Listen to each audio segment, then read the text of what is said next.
Dile a los niños que vengan luego. Nos vamos. Ya, pues apúrense. Nos vamos. Pati, apure la causa, pues. Ya. Y ya vamos.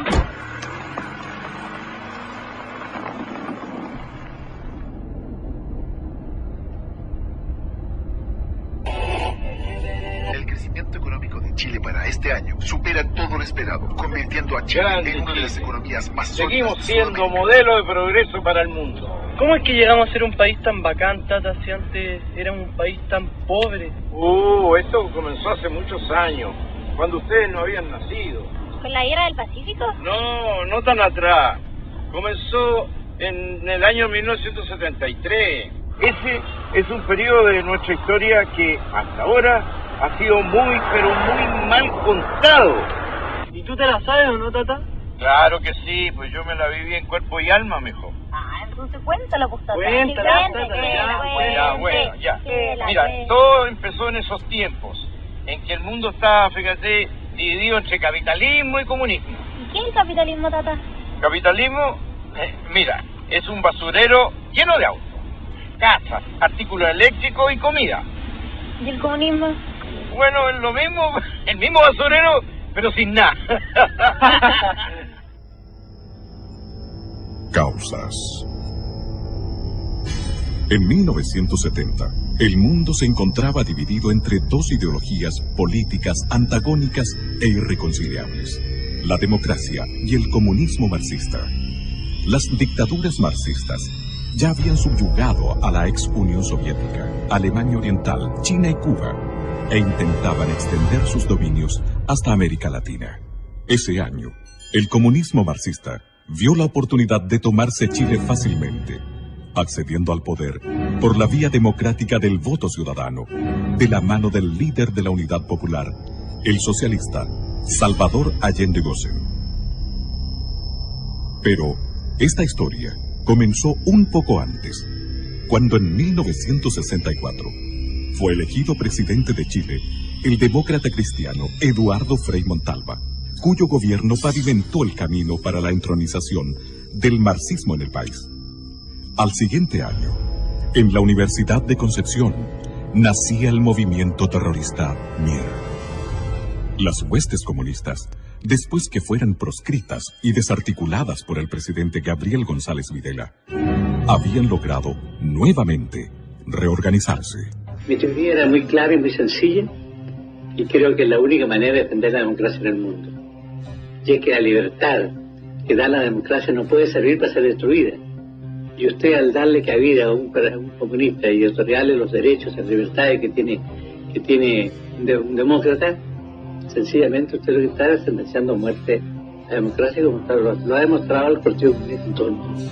Como en 1970, el candidato de la Unidad Popular, Salvador Allende Gossen, en su cuarta postulación a la presidencia de la República, no alcanzó la mayoría absoluta de votos que necesitaba para ser elegido. Y por el sistema político de la época, o la institucional de la época, fue ratificado por el Congreso, quien le puso una serie de condiciones para el famoso Estatuto de Garantías, que por supuesto el presidente Allende después pasó por encima. Entonces se lo dijo a Regis Debray, recordemos. Que no hemos olvidado jamás un principio fundamental de la lucha de clases. Nosotros dijimos en la campaña electoral que nuestra lucha era para cambiar el régimen y el sistema, y que íbamos nosotros a conquistar el gobierno, para conquistar el poder, a hacer las transformaciones revolucionarias que Chile necesita. El mismo día que Allende fue ratificado como el nuevo presidente de Chile, cientos de personas abandonaron el país. En su primer mensaje del año 71 al Congreso Nacional, él fue muy explícito porque dijo: si el Congreso no acoge las reformas que nosotros estamos realizando, las reformas revolucionarias, puede desatarse en el país un clima de gran violencia. Estamos vigilantes. Sabemos perfectamente bien lo que la historia señala y no nos van a pillar de sorpresa. Además, ese enfrentamiento, ¿no?, antagonismo, tendrá ¿Cómo no va a haber si nosotros partimos del hecho esencial marxista de irse clase? Apenas asumido el mando, Allende reiteró su decisión de instaurar en Chile una economía socialista que contemplaba la expropiación por parte del Estado de todas las actividades vitales para el desarrollo económico y social del país. Ya en el mes de noviembre de 1970, miles de casas habían sido ocupadas por la fuerza y más de 1000 predios agrícolas corrieron la misma suerte en los meses siguientes. Al cuerpo de carabineros no se le permitía actuar contra los usurpadores. Los propietarios quedaron solos y desamparados frente al abuso y al desalojo del que eran víctimas. En las primeras semanas de su mandato, Allende indultó a un grupo de extremistas, condenados por los tribunales de justicia por asalto, robo y asesinatos a policías durante el gobierno de Eduardo Frei Montalva.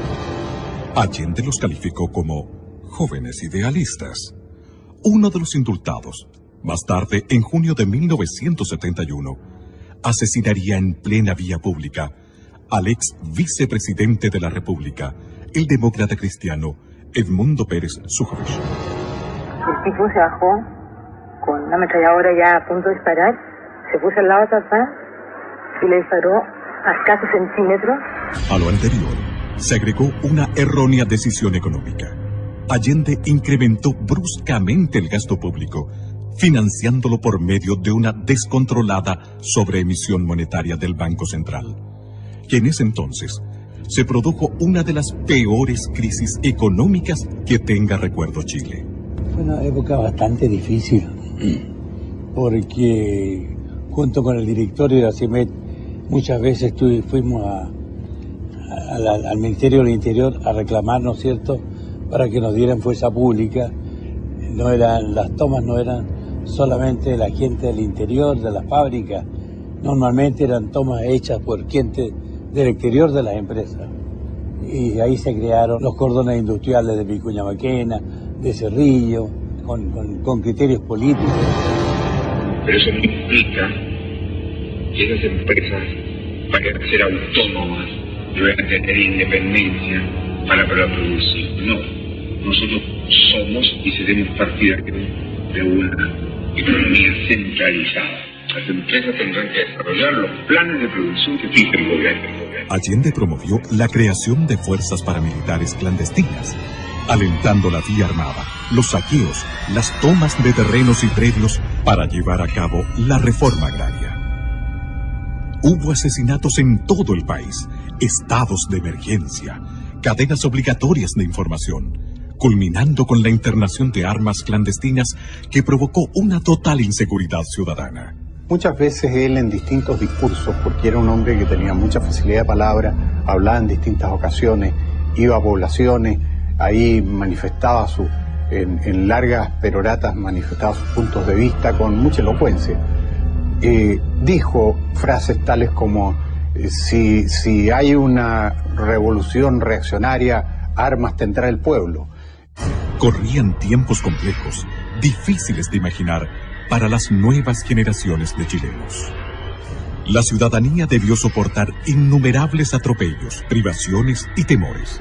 Ningún propietario de tierras, empresa o comercio podía trabajar con la seguridad de que su propiedad no fuera expropiada por cualquier razón. Fui con mis 4 hijos, con mi guagua en los brazos y mis hijos al lado mío y les dije, así que ustedes me tienen amenazada de muerte, aquí están mis hijos y aquí estoy yo. Mátenme cuando ustedes quieran. Yo sufrí mucho ahí. El clima de enfrentamientos que vivía Chile llegó a su punto de ebullición el miércoles 1 de diciembre de 1971, coincidiendo con la visita de Fidel Castro. Chile se da a conocer en el mundo por la acción de sus mujeres. Ellas se levantaron contra el gobierno porque el gobierno las presionaba a no tenerle alimentos para sus hijos. Donde habían colas me ponía para lo que fuera. No teníamos pasta de dientes, no había jabón, no había con qué hacerse aseo, no había con qué lavar, no había nada. Y además hicieron la mayor manifestación pública, la marcha de las cacerolas, que fue interrumpida por los terroristas del MIR que las apalearon, les tiraron papas con hojas de afeitar adentro, les clavaron los glúteos, en fin, 160 mujeres heridas en una marcha que nunca más se conoció en Chile. Muchos, y me recuerdo como el día de hoy, cuando muchos tipos de los cordones industriales se pusieron en las gradas del Santa Lucía y nos tiraban papas con gilet, como el día de hoy. Y las mujeres también se encerraron, se tomaron los jardines del Congreso Nacional y se amarraron en sus rejas. Y lloraban. Y la gente que pasaba le regalaba un pañuelo. Ellas añadieron un pañuelo que la gente les dejó y le dieron una vuelta completa con pañuelos a todo el Congreso Nacional. Perdone que me emocione, pero estos recuerdos son de un hijo para su padre. A la decidida y persistente resistencia de las mujeres chilenas se unieron los estudiantes, protestando ante el intento de implementar la Educación Nacional Unificada ENU, que escondía un plan de concientización de la juventud desde la enseñanza básica a la universitaria. Miles de estudiantes salieron a las calles a defender sus derechos y fueron apaleados por grupos extremistas con el beneplácito del ministro de Educación de la época, el radical Aníbal Palma. La crisis alcanzó muy pronto a los medios de comunicación. Perseguían a nuestros medios. Hubo una clausura de radios que duró 60 días. Las radios en Chile fueron en ese tiempo determinantes para informar a la población de lo que significaba caer en el comunismo. En marzo de 1972, una nueva y grave ilegalidad estremeció al país. Desde un avión de la línea aérea cubana de aviación, fueron desembarcadas en el aeropuerto de Pudahuel una serie de misteriosas cajas. Estas ingresaron al país vulnerando el procedimiento de control del Servicio Nacional de Aduanas, por orden expresa del entonces director de investigaciones y del propio ministro del Interior, Hernán del Canto. Semanas después, se pudo constatar que lo que contenían las cajas era armamento, ingresado ilegalmente al país, destinado al grupo de amigos personales de Allende, GAP. Que las únicas armas las pueden tener las Fuerzas Armadas, y este era un grupo armado paramilitar. Como fue muy criticado el hecho de que tuviera una Guardia Armada personal, GAP, después hicieron un cambio y dijeron no, si en realidad no es una Guardia Armada personal, es un grupo de amigos personales, y a eso obedece la sigla GAP. Años más tarde, el escritor cubano Norberto Fuentes confesaría en una de sus obras que ingresar armamento a Chile en cajas rotuladas como valija diplomática fue un procedimiento común del gobierno de Cuba durante el periodo de Allende. En junio de 1972, otra situación tensional sacudió al país al negarse el presidente Allende a promulgar completa la reforma constitucional aprobada por el Congreso, que volvía inexpropiables los predios inferiores a 40 hectáreas. Hay una ley. Esa ley indiscutiblemente nos va a llevar a nosotros a expropiar todas las haciendas, todos los fondos que supere el mínimo establecido por la ley. Y esto produjo un verdadero caos y desastre en la producción agrícola. Tanto es así de que las autoridades reconocieron en su tiempo de que la producción agrícola era equivalente al año 1935. Si no hubieran quitado el fondo, era como quitarme la vida. Y nos querían quitar el fondo porque estos desgraciados aprobaron una ley, ¿no es cierto?, de quitarle todos los fondos a los agricultores sin pagar ninguna indemnización. Al presidente de la República, por enésima vez, la actitud ilegal de la autoridad administrativa. La oposición consideró este acto inconstitucional. Las cosas no pueden seguir como están. La Contraloría General de la República le dio la razón. En medio de esta polémica, el Partido Nacional declaró que el presidente de la República, al no promulgar la reforma constitucional, estaba violando en forma deliberada y sistemática su promesa solemne de respetar y hacer cumplir la Constitución y las leyes.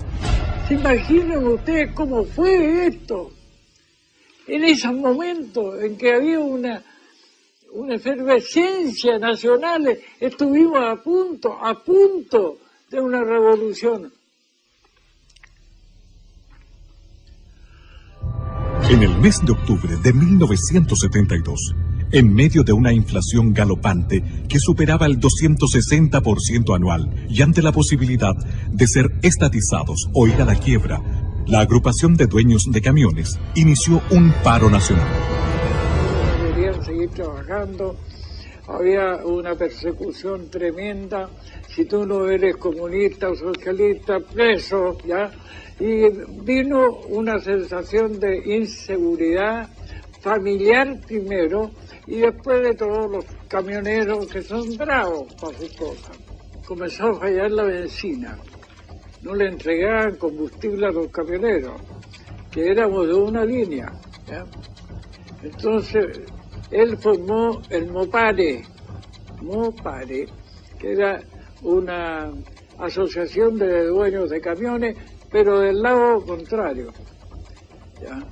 El Mopare recibía todo, neumáticos, camiones, combustible, y a nosotros nos comenzaron a encerrarnos. Preocupado por la magnitud y los efectos de la protesta liderada por los camioneros, llamó a miembros de las Fuerzas Armadas a integrarse al gabinete, como una forma engañosa de establecer una solución y restaurar el orden. Me nombraron a mí como secretario general de ese entonces para tomar contacto con los interventores que eran de las Fuerzas Armadas, y en ese momento sonó el teléfono del Ministerio de Obras Públicas, donde estábamos, que queda frente a la Bolera.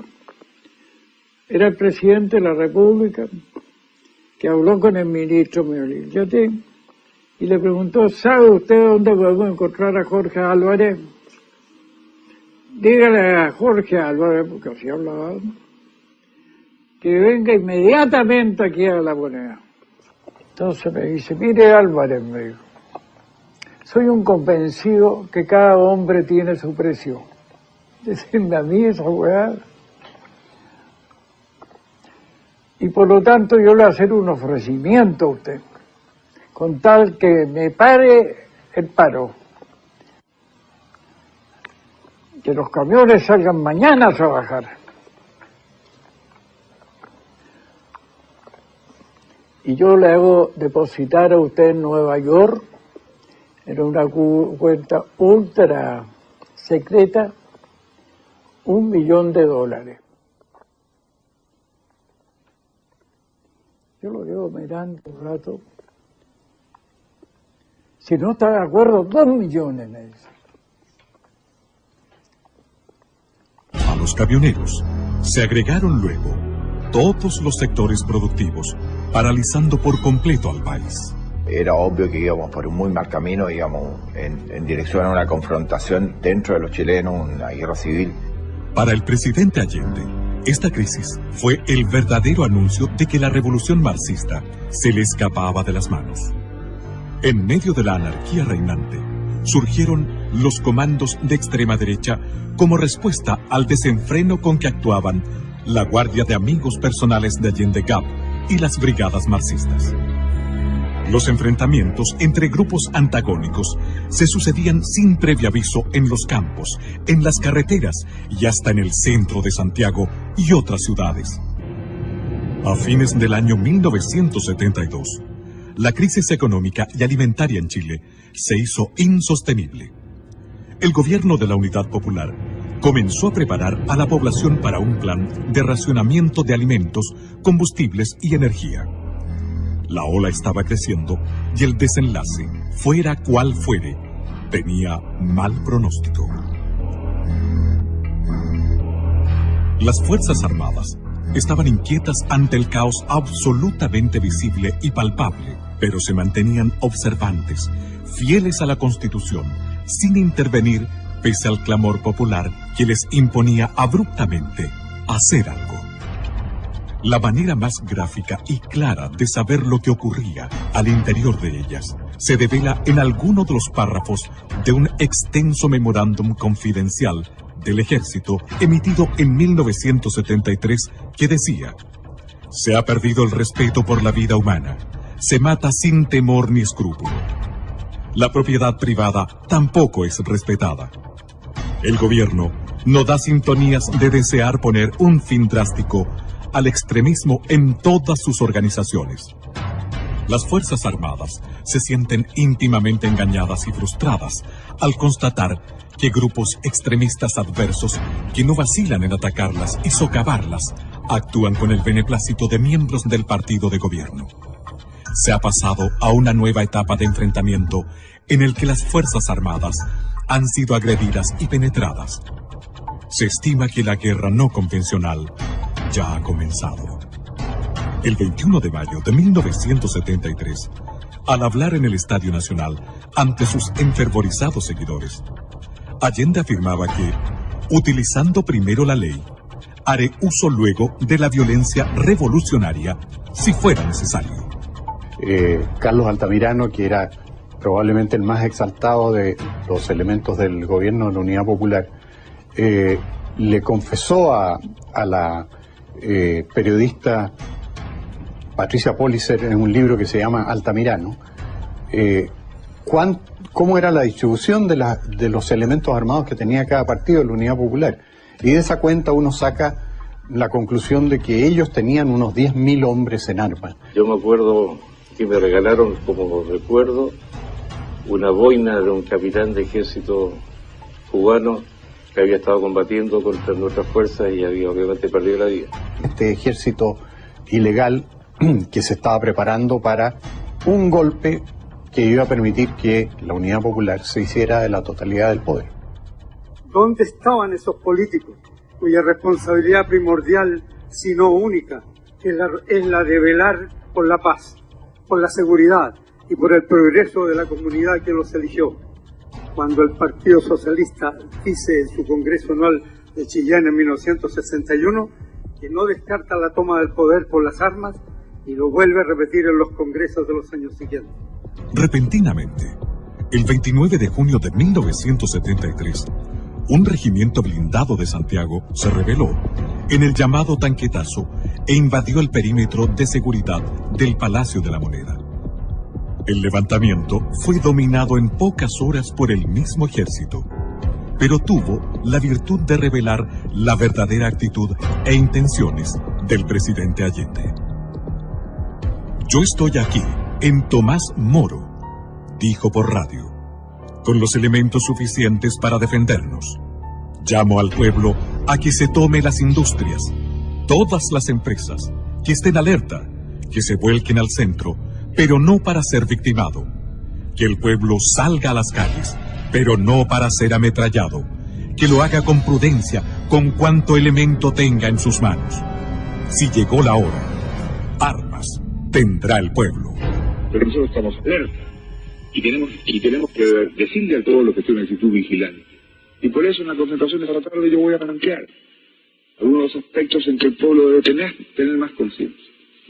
Usted está cumpliendo su programa, enfrentamiento continuo, permanente, hasta si ellos lo buscan, si ellos lo provocan. Ahora el enfrentamiento frontal.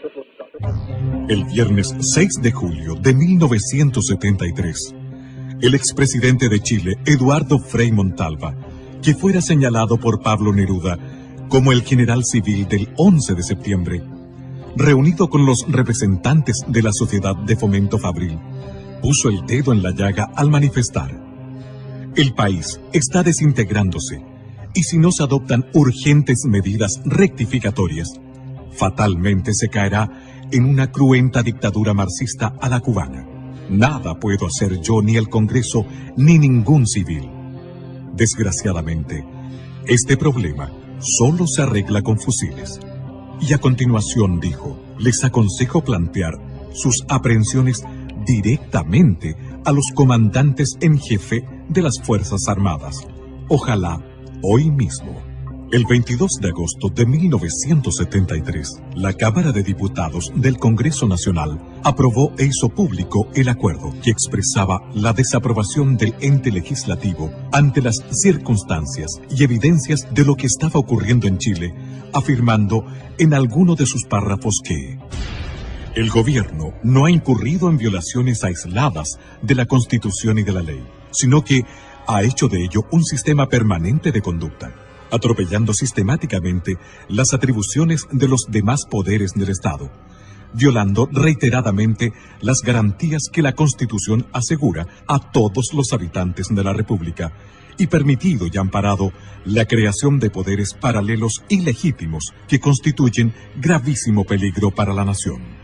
Un día después de la declaración de la Cámara de Diputados, el 23 de agosto de 1973, tras un confuso incidente que evidenció la pérdida de liderazgo del general Carlos Prats al interior del ejército, el gobierno de Allende procedió a entregar el mando total del ejército al general de división Augusto Pinochet Ugarte, previa dimisión voluntaria de su antecesor, el general Prats.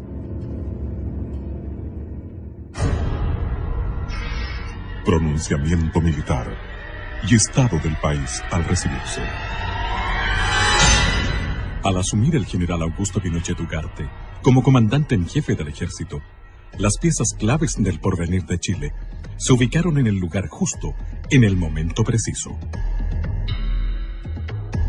Por esos días, la muerte del joven subteniente del ejército Héctor Lacrampet, asesinado a balazos por un comando extremista, dirigido por el mexicano Jorge Albino Sosa Gil, junto a los furibundos llamados del socialista Carlos Altamirano a defender la revolución en las calles y al inminente riesgo de un autogolpe por parte del gobierno de Allende, determinaron la trascendental decisión al interior de las Fuerzas Armadas.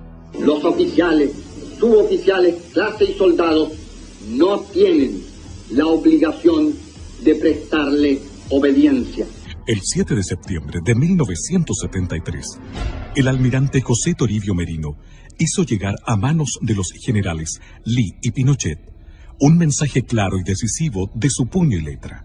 En él se señalaba el día y la hora en que las Fuerzas Armadas entrarían en acción.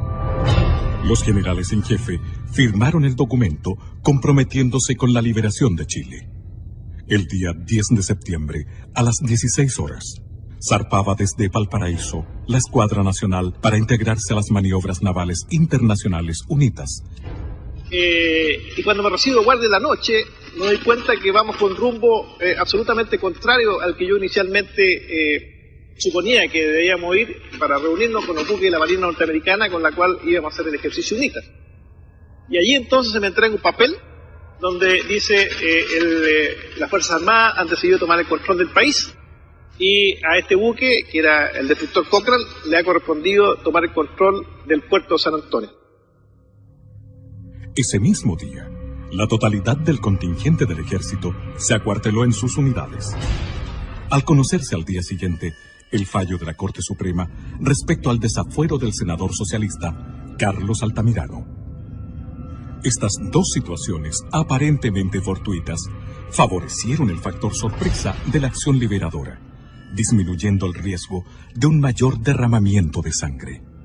En la madrugada del 11 de septiembre de 1973, Augusto Pinochet, comandante en jefe del ejército, establece su cuartel general en el recinto militar de Peñalolén, mientras Gustavo Lee, comandante en jefe de la Fuerza Aérea, se instala en su cuartel general de la Academia de Guerra Aérea y el general Mendoza hace lo propio en el edificio de carabineros de General Norambuena, pleno centro de Santiago. En Valparaíso, el almirante Merino arriba a su cuartel general de la Academia de Guerra Naval. Minutos más tarde, la Escuadra Nacional reapareció sorpresivamente en Valparaíso, mientras las Fuerzas Armadas procedían a tomar la ciudad, desplegándose por toda la costa. En Santiago, el ejército hacía lo propio, acercándose a la Moneda. Santiago, 11 de septiembre de 1973. Teniendo presente, primero, la gravísima crisis económica, social y moral Las Fuerzas Armadas y Carabineros de Chile declaran, primero, que el señor presidente de la República debe proceder a la inmediata entrega de su alto cargo a las Fuerzas Armadas y Carabineros de Chile. La proclama de la Junta de Comandantes en Jefe de las Fuerzas Armadas y de Orden remeció a Chile entero. A las 7:30 de la mañana, la liberación de Chile estaba en marcha. Que en pocas horas, las Fuerzas Armadas controlaban todas las ciudades y centros estratégicos del país. Al atardecer del 11 de septiembre, la primera gran batalla por la libertad de Chile había concluido. A esa hora, el almirante José Toribio Merino llegaba en helicóptero hasta la escuela militar. Allí lo esperaban el general Augusto Pinochet, el general Gustavo Lee y el general César Mendoza. Fue la primera vez que se reunieron los 4 jefes de la Junta Militar. Tras los saludos marciales de rigor, dieron paso a los abrazos del triunfo y al comienzo del trabajo abrumador que tenían por delante. Semanas después del pronunciamiento militar, Patricio Elwin, uno de los principales líderes de la democracia cristiana, validó políticamente la acción de las Fuerzas Armadas de Chile al declarar en una entrevista a un corresponsal del News Service de Washington y Bonn. La llamada vía chilena de construcción del socialismo, que empujó y enarboló como bandera a la unidad popular y exhibió mucho en el extranjero, estaba rotundamente fracasada. Y eso lo sabían los militantes de la Unidad Popular y lo sabía Allende. Y por eso ellos se aprestaban, a través de la organización de milicias armadas, muy fuertemente equipadas, que constituían un verdadero ejército paralelo, para dar un autogolpe y asumir por la violencia la totalidad del poder. En estas circunstancias, pensamos que la acción de las Fuerzas Armadas simplemente se anticipó a ese riesgo para salvar al país de caer en una guerra civil o en una tiranía conveniente. ¿Para qué queremos un nuevo gobierno?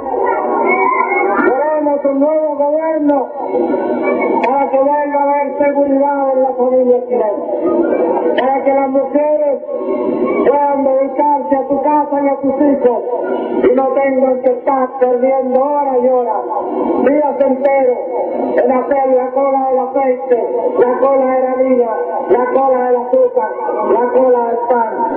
La primera batalla había sido ganada, pero ahora venía otra, más larga y compleja que la anterior. Y bajó mi general en manga de camisa, con manga corta, en manga de camisa, y se sentó ahí y dijo, bueno, pues amigos, ustedes saben por qué están aquí. No, nosotros no teníamos muy clara la situación. Dijo, porque vamos a formar un comité asesor, porque me tienen que ayudar, pues amigos. Recibían un país absolutamente quebrado, desde el punto de vista económico, social, de todo punto de vista, y especialmente esa confrontación que había entre los chilenos era muy profunda. Así lo estimaba también el expresidente demócrata cristiano, don Eduardo Frei Montalva. Vengo a este sitio para, junto con todas las iglesias de Chile, orar por la paz y la reconstrucción de nuestra patria. Señor general, juráis, por Dios, por la patria y la justicia, cumplir y hacer cumplir los postulados del acta de constitución de la Junta, con toda la energía que vuestro amor por Chile y con todos los medios a vuestro alcance, cualquiera que sea el sacrificio que ellos os demanden? Sí lo juro. Sí lo juro. Sí juro. Sí juro. Ese mismo día se comunicó a las representaciones diplomáticas acreditadas en el país que la Junta Militar había asumido el mando supremo de la nación y que se rompía relaciones con Cuba y con Rusia.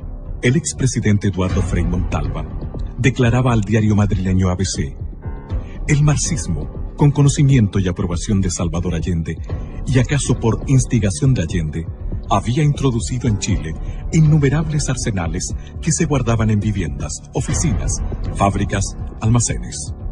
Los militares han salvado a Chile y a todos nosotros. Ese mismo día, 11 de octubre de 1973, al término del primer mes del pronunciamiento militar, el general Pinochet dio lectura a un informe sobre la situación sociopolítica del país, en el que advirtió que la tarea que estaban comenzando exigiría de grandes esfuerzos y largo tiempo. El país vive en estos momentos una de las etapas más difíciles de su historia. Ella es el fruto de una pesada herencia que recibimos.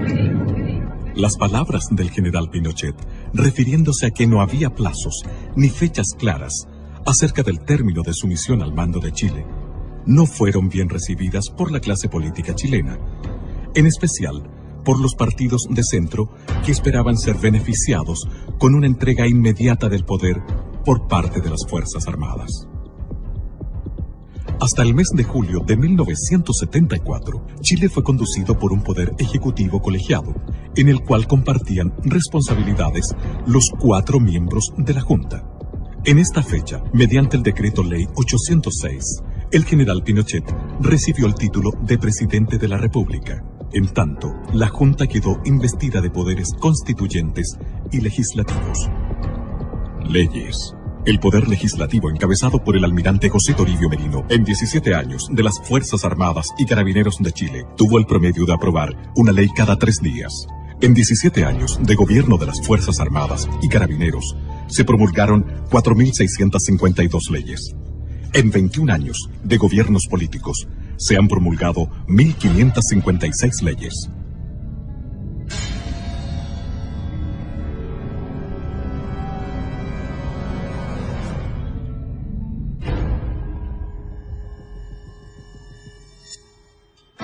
Bajo la conducción del presidente Pinochet, se organizó el Comité Asesor, encargado de diseñar el plan que se requería para sacar a Chile de la ruina en que lo había sumido el marxismo. Nos pusimos en la tarea con varios personajes como Gastón Acuña, Jaime Guzmán, Rubén Díaz, Neira y otros, a la creación de cosas que el gobierno debía hacer, darle ideas a los militares. Si bien los militares no tenían una concepción de detalles sobre el manejo económico del país, contaban con la suficiente inspiración para delinear y aplicar un modelo innovador de desarrollo y con los conocimientos de una serie de destacados oficiales jóvenes que habían hecho estudios y obtenido títulos universitarios en economía en paralelo a su carrera militar. Estudiaba yo en la universidad, en la Escuela de Economía, cuando un día, estando en la Academia de Guerra, el subdirector de la Academia de Guerra era precisamente el comandante don Augusto Pinochet Ugarte. Llegué a Santiago y nos constituyó a cargo del general Canesa a 10 oficiales del ejército que habíamos tenido de alguna u otra forma de preparación extrainstitucional para que le ayudáramos en esta asesoría, lo que se llamó el Estado Mayor Presidencial primero, pero que después pasó a llamarse el Comité Asesor. Que después de algunos pocos 2 o 3 años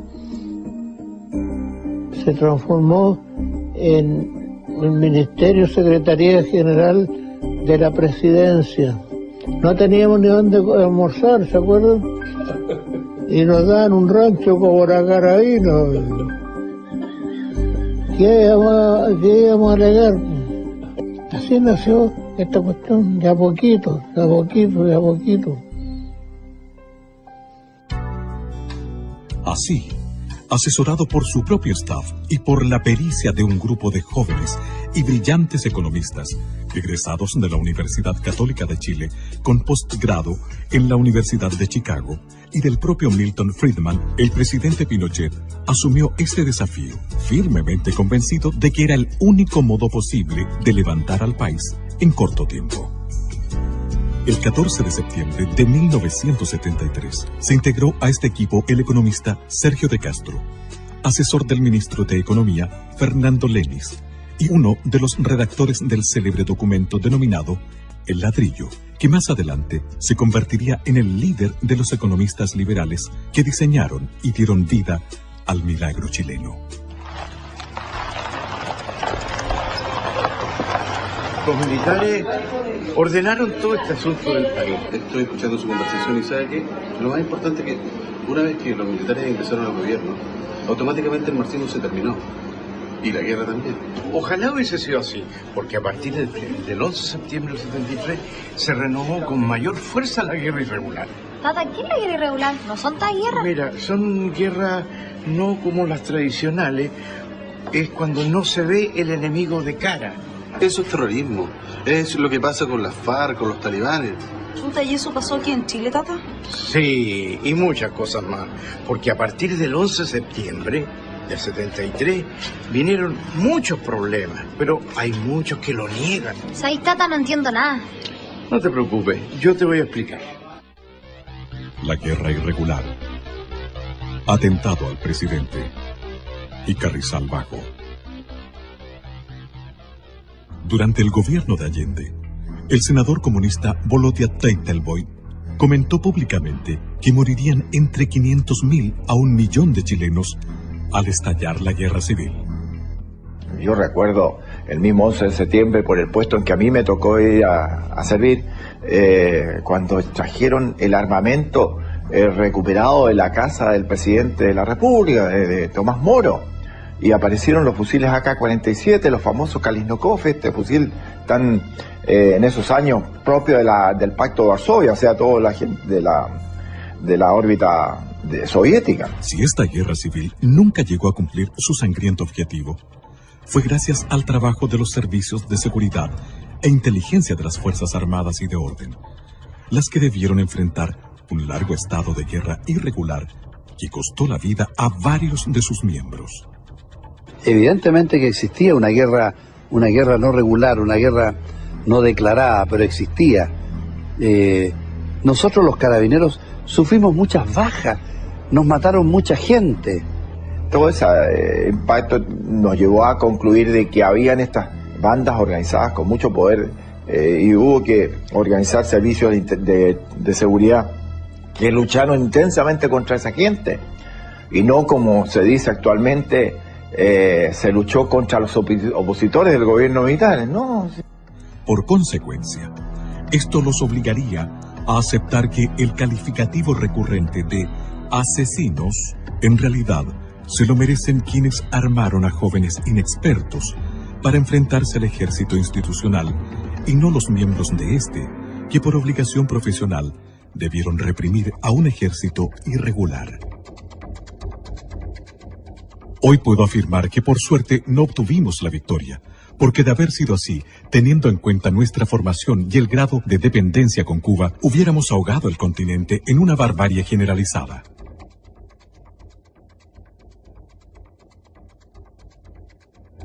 Una de nuestras consignas era hacer de la cordillera de los Andes la sierra maestra de América Latina, donde primero hubiéramos fusilado a los militares, después a los opositores y luego a los compañeros que se opusieran a nuestro autoritarismo.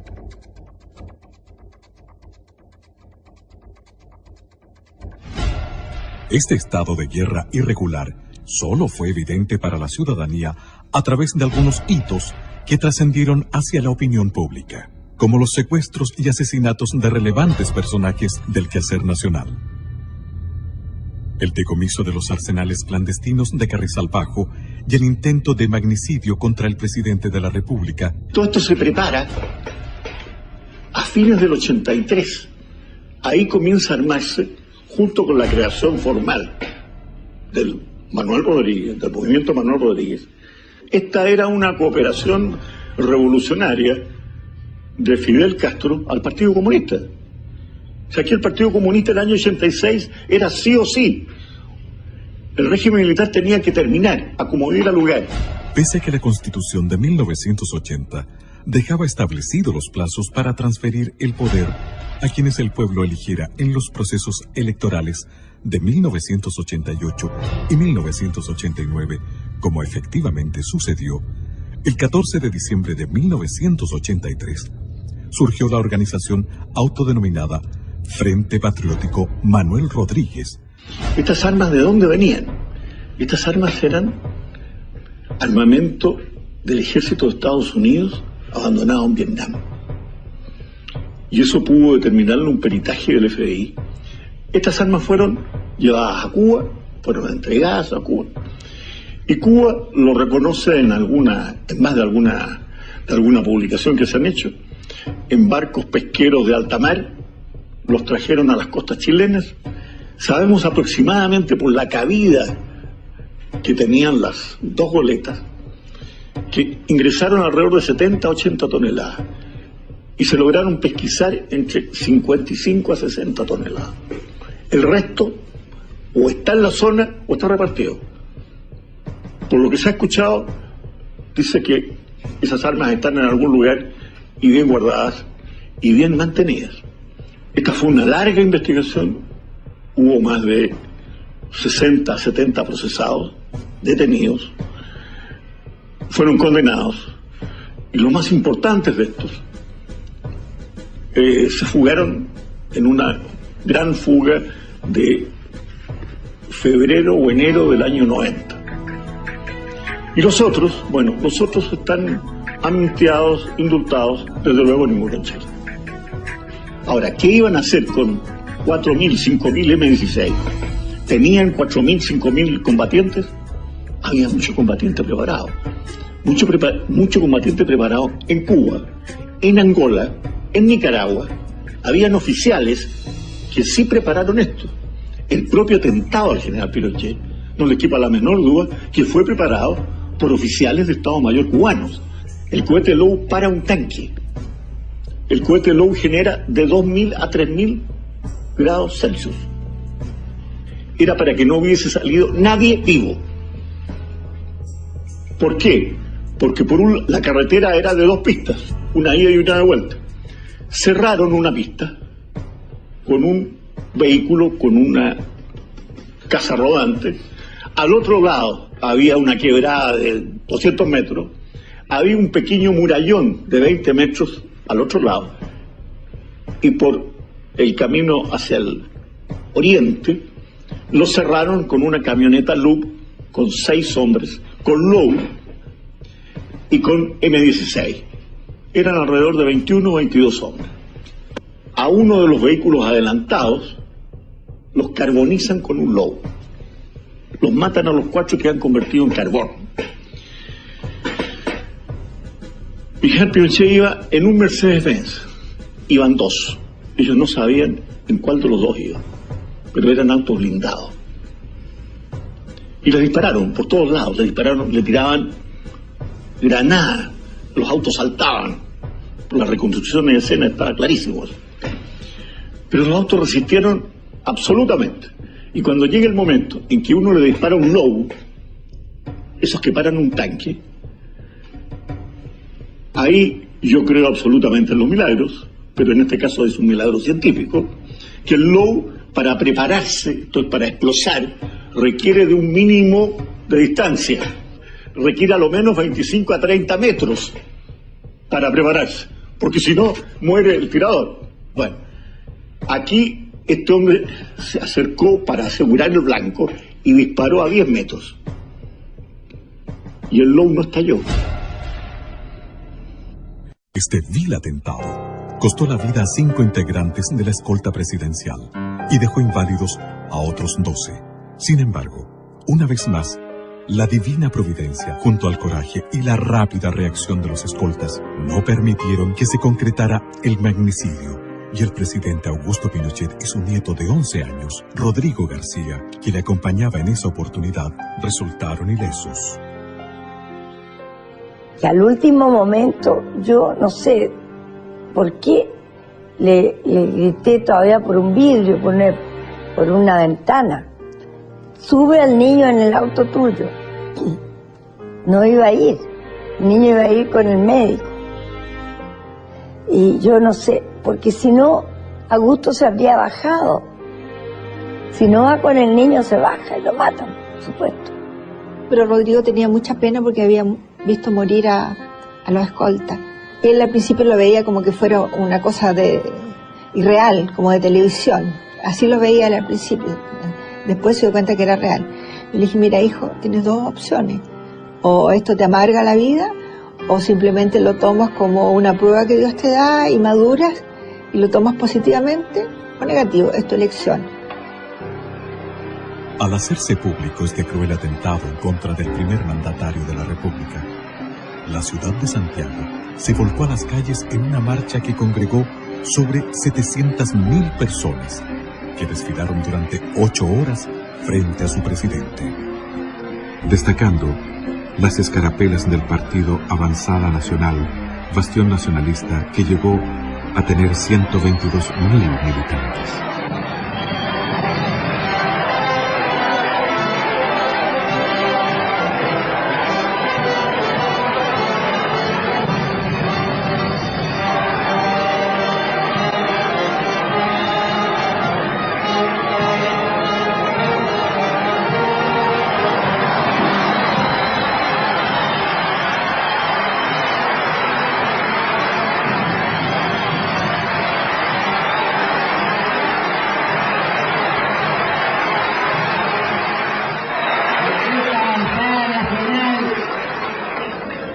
La hizo crecer desde pequeña y ya está hecha un hombre.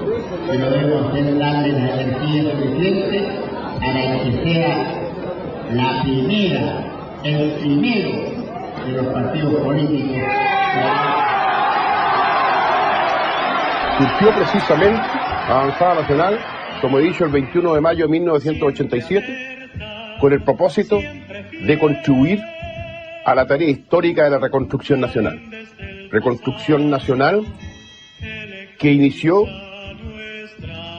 o que se inició, con el pronunciamiento militar del 11 de septiembre de 1973.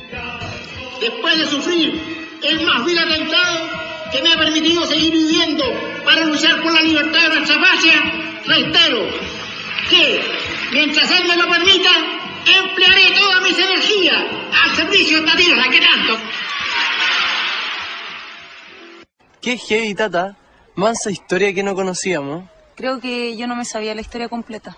Es natural que así sea, porque se ha dicho pocas verdades y muchas mentiras durante largo tiempo. La Concertación se ha empecinado en escribir la historia de Chile solo con fragmentos de verdad. Los logros. El legado del presidente Augusto Pinochet a Chile. El presidente Augusto Pinochet asumió el gigantesco desafío de reconstruir a Chile no solo en el aspecto económico, sino como nación y Estado. Este ideario quedó plenamente expresado en los documentos Declaración de Principios del 11 de marzo de 1974 y en el Objetivo Nacional del 23 de diciembre de 1975, que sirvieron luego de base para reformular la Carta Fundamental y Constitución de la República, sometida a plebiscito el año 1980. Por razones obvias, el mayor esfuerzo inicial fue puesto en la recuperación económica. Y si hay un logro indesmentible, aceptado tanto por adherentes y adversarios del gobierno de las Fuerzas Armadas y de Orden, es que éste recibió un Chile en ruinas y entregó un país en orden y progreso.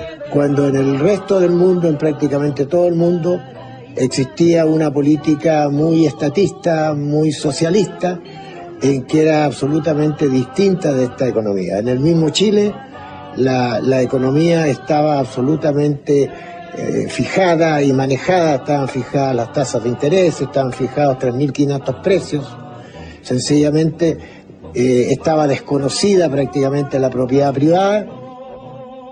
En 1975, para sacar al país de la ruina financiera en que lo había sumido Allende, el gobierno se vio en la necesidad de implementar un tratamiento económico de choque. Tras unos primeros años de dificultades, el método aplicado comenzó a afianzarse y el país inició una rápida recuperación económica. El sorprendente progreso y prosperidad de Chile motivó a que el mundo comenzara a hablar muy pronto del milagro chileno. Años más tarde, en 1985, en medio de la primera gran crisis que estremeció conjuntamente a todas las economías del planeta, el gobierno llamó a integrar el gabinete a Hernán Vigi. Tras conocer su propuesta para superar el aciago momento, el presidente Pinochet lo nombró ministro de Hacienda. bajo su gestión, se retornó a los principios liberales implementados con éxito por los Chicago Boys. Se controló la crisis y se inició el notable crecimiento económico que llevó a Chile a duplicar su PGB en los siguientes 10 años. En Chile y en el mundo se habló entonces del segundo milagro chileno. Posteriormente, entre los años 1985 y 1990, y dado su exitoso resultado, el sistema financiero aplicado en Chile fue adoptado por los gobiernos de Estados Unidos e Inglaterra y, paradójicamente, tras la caída del comunismo, por la mayoría de los gobiernos socialdemócratas. Que los logros del gobierno militar son muy grandes, que se han tratado de minimizar por el mundo político hoy día, pero hay que visualizarlo en todo su contexto. Fíjese que él nunca hacía mención de las cosas que había hecho. No se vanagloriaba de nada. Siempre pensaba que tenía que completar otras metas, que no todo estaba terminado. Yo creo que el tema de las obras de mi papá, no creo que nadie debe mencionar nada, es simplemente la historia. Hoy Chile es lo que es gracias a él. Justamente en la parte educacional, que hoy está tan de moda, era uno de los puntos que él siempre quiso completar. Consciente de la urgente necesidad de dotar a Chile de un sistema descentralizador que potenciara los recursos humanos, materiales y productivos de cada lugar geográfico del país, el gobierno dictó uno de los decretos más significativos para el desarrollo de Chile, el Decreto Ley número 575, que instauró la visionaria división política y administrativa del país, conocida como la regionalización. Y todos integrados a hacer lo que estamos haciendo. Si todos tenemos un objetivo, que es levantar a la nación. No se trata de levantar una parte, se trata de levantar todo el país. Me dijo, yo quiero, así con la voz que tenía, yo quiero un organismo de colaboración al más alto nivel y en todas las direcciones. ¿Está claro? Sí, mi general. Bien, a trabajar. Esta nueva división política y administrativa de Chile fue un paso gigantesco en pos de la integración del país, que hasta la fecha aparecía extremadamente dependiente del gobierno central. Tras la regionalización, con notable visión geopolítica, el presidente Pinochet hizo realidad la construcción de la Carretera Austral, la ruta más hermosa de nuestro país, integrando a Chile, el extremo sur y a sus habitantes. Era el país a un porcentaje importante, el país que estaba totalmente aislado. Y el regimiento Araucano Osorno inició el camino, la carretera austral, desde el lago Yelcho hacia el sur. El presidente de la República dispuso que se iniciara el camino desde Chaitén al sur, y es así como el año 82 se inauguró el tramo de Chaitén a Coyhaique, 420 kilómetros. Y además de esos 420 kilómetros se hicieron 7 caminos transversales. ¿Ante cuánto teníamos que sacrificarlo para salir a hacer nuestro trámite? En barco hasta 20 días o más. Y por ahí se echaban a perder los barcos o el temporal, el viento, no podían traficar. Ahí tenía que uno estar sin poder avanzar. Es un orgullo el haber tenido cerca nuestro el ejército, porque para nosotros el ejército, y más bien don Augusto Pinochet, nos sacó del aislamiento.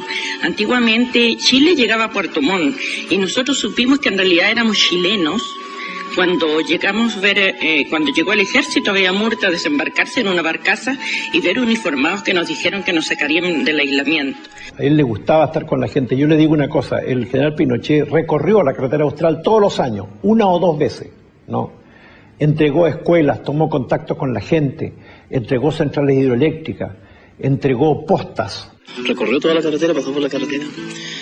Sí, fuimos al encuentro de él cuando yo trabajaba en Guadalajara ese tiempo, y al cruce de Guadalajara fuimos a darle un esquinazo.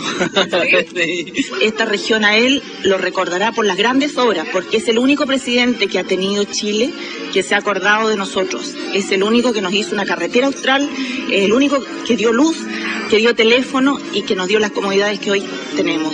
En septiembre de 1973, el sector de la gran minería del cobre, soporte económico de Chile actual, estaba tan arruinado y abandonado como el país mismo.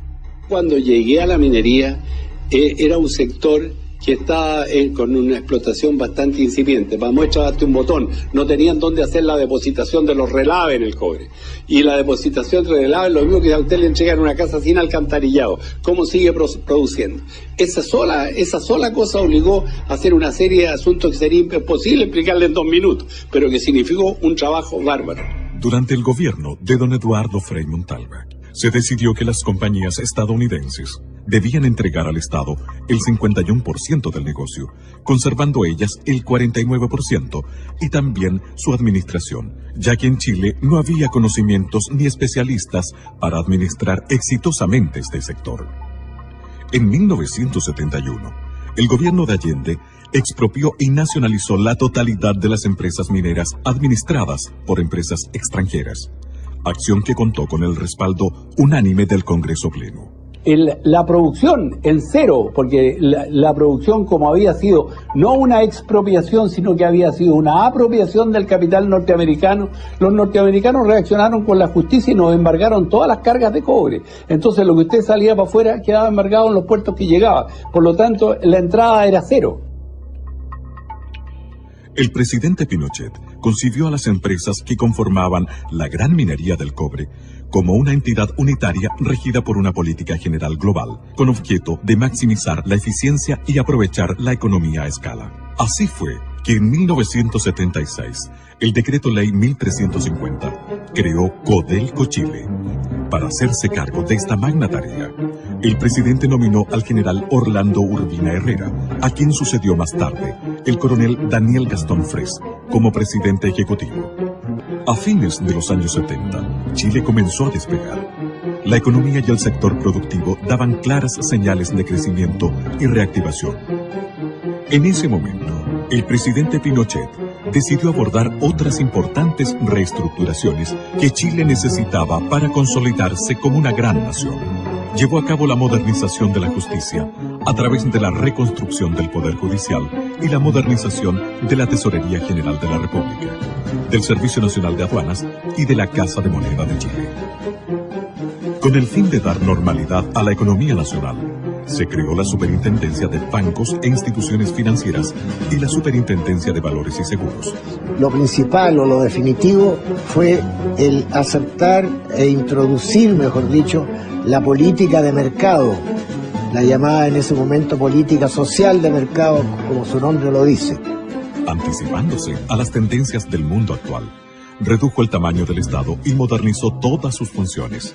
Creó o reformuló ministerios y encargó innumerables estudios para orientar certeramente todas las refundaciones.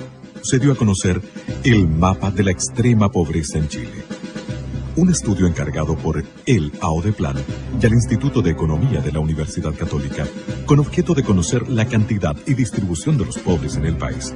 Documento que permitió contar por primera vez en la historia de Chile con datos fidedignos para orientar objetivamente el gasto social del Estado. Con su característica visión de futuro, el presidente Pinochet dispuso la creación de la Comisión Nacional de Energía, una repartición de gobierno con facultades ministeriales que en la actualidad ha tomado enorme importancia en cuanto a normar e impulsar el vital desarrollo energético de Chile. Y tomando en consideración que Chile es un país sísmico, dispuso la creación de la Oficina Nacional de Emergencia del Ministerio del Interior, ONEMI. Creó la Academia Nacional de Estudios Políticos y Estratégicos, ANEP, destinada a preparar a los altos mandos de la nación. Impulsó el fortalecimiento de la agricultura. Y eso produjo el auge que hemos tenido en la producción agrícola, que hoy día Chile exporta miles de millones de dólares, y eso ha significado que se cree casi 800.000 personas trabajando en el agro, en una actividad pujante, cada día más renovada, y más activa. Junto a lo anterior, se introdujeron variados avances tecnológicos orientados a aumentar el rendimiento por hectáreas cultivadas y mejorar la calidad de los productos, entre otros, el sistema de regadío gota a gota. Se sacó una ley, que es la ley de fomento a obras de riego, en que se incentivaba al privado a invertir en obras de riego. Preocupado por las necesidades de los trabajadores, se puso en vigencia la aplicación de un plan laboral basado en la promulgación de un nuevo Código del Trabajo. Habían una serie de rigideces en la legislación del trabajo que atentaba precisamente contra la contratación de los trabajadores. Y la prueba más clara es que un estudio hecho, creo que al final del gobierno de don Eduardo Frei Montalva, indicaba que no se habían creado nuevas fuentes de trabajo a ese nivel. Uno de los beneficios más importantes y trascendentales que tuvo en miras el gobierno del general Pinochet fue terminar con la división de las clases sociales entre los trabajadores obreros y empleados. El obrero, que era el hombre que trabajaba con el pico y la pala, y el trabajador, que era el trabajador de cuello y corbata, estaban divididos en un muro casi infranqueable, y siempre había mucha división respecto de las relaciones que tenían que tener entre ambos. En el sector salud, el gobierno reformuló prácticamente todo, con objeto de elevar los estándares de servicio y de acceso a la salud en Chile. No se opta por construir más hospitales, se opta fundamentalmente por atacar los problemas de salud. ¿Por qué surgen los problemas de salud? Vamos a atender a la madre, vamos a evitar la desnutrición, vamos a buscar llegar al máximo de la ciudadanía, postas a lo largo de todo el país, de modo que efectivamente la gente, desde los comienzos del nacimiento del niño, estuviera bien alimentado. Se crean programas de alimentación en los colegios. Para mejorar el servicio a las personas, reemplazó el Servicio Nacional de Salud y el Servicio Médico Nacional de Empleados por el Fondo Nacional de Salud, FONASA. Además, puso en marcha el nuevo sistema de salud, ISAPRE. Los índices de salud durante el gobierno militar, reconocidos no por el mismo gobierno militar ni por el Instituto Nacional de Estadística, sino que por la Organización Mundial de la Salud. Los índices estaban cercanos a los países desarrollados. Las innovaciones alcanzaron también al área previsional, reemplazando un sistema de reparto en manos del Estado por una gran reforma, creando un nuevo sistema de pensiones de vejez, invalidez y sobrevivencia. Usted comprenderá que si las cajas de previsión estaban quebradas todas las cajas de previsión, el sistema previsional chileno no es que lo hayan inventado porque había que reinventar uno nuevo por ponerle nombre, era porque estaba todo en el suelo. El manejo de fondos pasó a manos privadas a través de las administradoras de fondos de pensiones, AFP. Al mismo tiempo que es efectivo y eficiente, y que es copiado por muchos países del mundo, permite generar en Chile una tasa de ahorro excepcional de luego en Latinoamérica. Modificó el sistema educacional chileno con objeto de vincularlo con la realidad laboral y productiva del país, a través de la Ley Orgánica Constitucional de Enseñanza LOCE, que establece los requisitos mínimos que deben cumplir los niveles de enseñanza básica y media. Antiguamente teníamos alrededor de 100.000 alumnos en la educación superior, llegamos a 300.000 alumnos en la educación superior, abriendo las posibilidades de la universidad a muchos chilenos. Estableció la beca Presidente de la República, que ha sido útil para la formación de excelencia y reforzamiento de las nuevas generaciones en centros de estudios en Chile y en el exterior. En 1980, tras varios años de estudios y redacción que comenzaron en 1974, el gobierno de las Fuerzas Armadas y de Orden sometió a la opinión de la ciudadanía el texto de la nueva Constitución de la República de Chile, a través de un plebiscito que convocó sin distingos políticos partidistas a todos los chilenos residentes en el territorio nacional. Total nacional. Votos sí. 3.943.068. Votos no. 1.100.000 729.018. Nulos, 165.855. El país aprobó la nueva Carta Fundamental, que hasta hoy rige a Chile, dándole pleno respaldo a las reformas y modernizaciones presentes en ella, como también a las disposiciones transitorias que establecían que la Junta de Gobierno asumía las funciones legislativas y constituyentes con el capitán general Augusto Pinochet Ugarte como única autoridad ejecutiva a nivel nacional, y al marco institucional que establecía el mecanismo para la sucesión del presidente a través de un plebiscito a efectuarse en 1988 y posteriormente, según los resultados de este, la realización de elecciones libres presidenciales y parlamentarias en 1989, tal cual aconteció. Reafirmando lo anterior, el presidente Pinochet dispuso e impulsó la construcción de las instalaciones del actual Congreso Nacional en la ciudad de Valparaíso y creó la ley de partidos políticos con la cual se rigen la totalidad de los partidos existentes en la actualidad. Con notable visión geoeconómica, el presidente Pinochet puso especial énfasis en el desarrollo del comercio exterior que años más tarde daría paso a los innumerables tratados de libre comercio que han significado prosperidad económica y nuevas fuentes de trabajo en Chile. Y creó ProChile para proveer al comercio exterior de un instrumento de promoción y respaldo especializado, con una oficina en cada una de las sedes diplomáticas nacionales. En este periodo se inició el gran poder exportador de productos no tradicionales que a la fecha solo era de carácter minero. Chile se convirtió en el principal país exportador hortofrutícola del hemisferio sur. Se dispuso la apertura de la economía al mundo exterior. Se eliminaron las barreras no arancelarias y se aplicó la rebaja y uniformidad de los aranceles. Hecho este último que permitió al presidente Pinochet concretar dos logros en uno. Al implementar la zona franca de Iquique y el moderno aeropuerto en la misma ciudad, como medio de estimular la recuperación económica de la zona. Creó el Servicio Nacional de Turismo, Sernatur, encargada de la promoción del turismo a nivel nacional e internacional. No solo las grandes transformaciones y modernizaciones ocuparon al presidente Pinochet. Su grandiosa obra está salpicada de detalles. Tenía mucho aprecio a los mapuches. Y tanto así que, por ejemplo, en el Consejo Económico Social, su principal preocupación fue tener un representante del mundo mapuche ahí, que fue el profesor Efraín Nahuelpan, que vive en Villarrica. Además, en el sur, él fue nombrado lonco, se le entregó la clava, que es el toque de mando de los mapuches, como símbolo, y de hecho ellos tienen muy buen recuerdo, porque cuando hubo que repartir las tierras después de la reforma agraria, ellos se convirtieron en propietarios, verdaderos propietarios de sus tierras. Creo que era un ser excepcional, una persona preocupada de todos quienes trabajábamos al lado de él.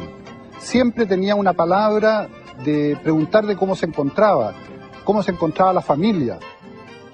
Haciendo gala de su gran espíritu patriota, dispuso por decreto que la cueca fuera oficializada como baile nacional e incorporó como símbolos patrios al copihue y la araucaria.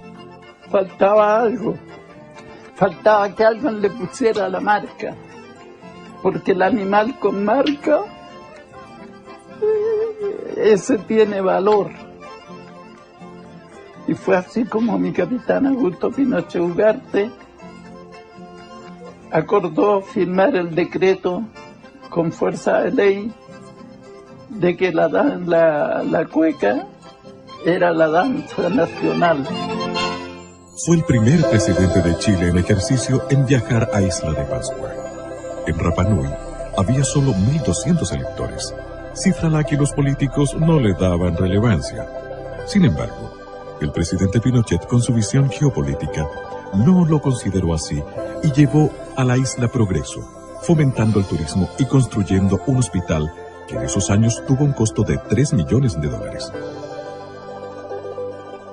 La emoción y alegría de los pascuenses se reflejó en el tierno y conmovedor saludo que le brindó una pequeña pascuense.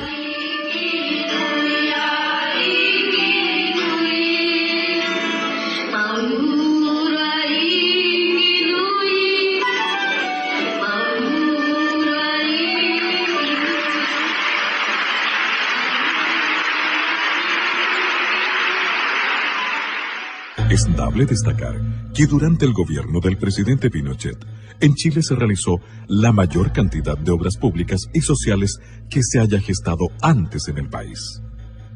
Se creó e instauró el innovador sistema de subsidios de gobierno anteriormente inexistente, como método para facilitar el acceso de los chilenos a vivienda, salud, educación, pensiones y otros bienes.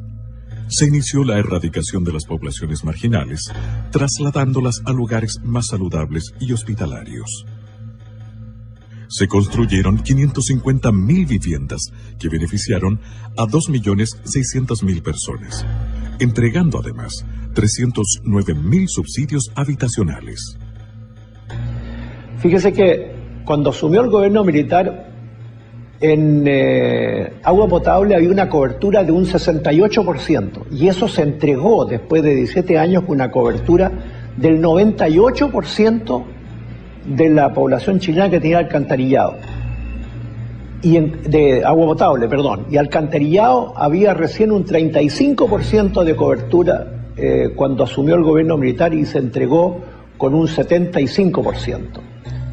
Dispuso la construcción del embalse El Toro, las centrales hidroeléctricas de Colbún Machicura, e inauguró 2.875 plantas eléctricas, potenciando el desarrollo del país y mejorando los estándares de vida de cientos de pueblos y ciudades que tuvieron acceso a la electricidad.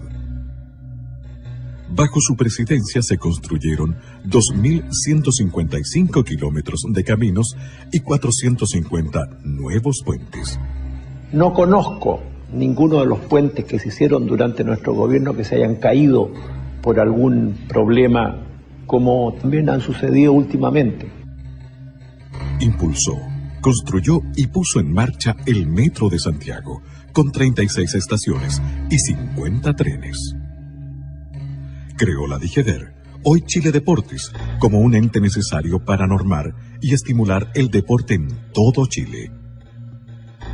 Con cálida dedicación, apoyó a la primera dama, señora Lucía Iriart de Pinochet, en la exitosa creación del voluntariado femenino, cuya obra se mantiene vigente en todo el país para beneficio de los más débiles y desvalidos, y que ha contribuido a la valoración de las mujeres como importantes artífices en el desarrollo social, político y administrativo del país.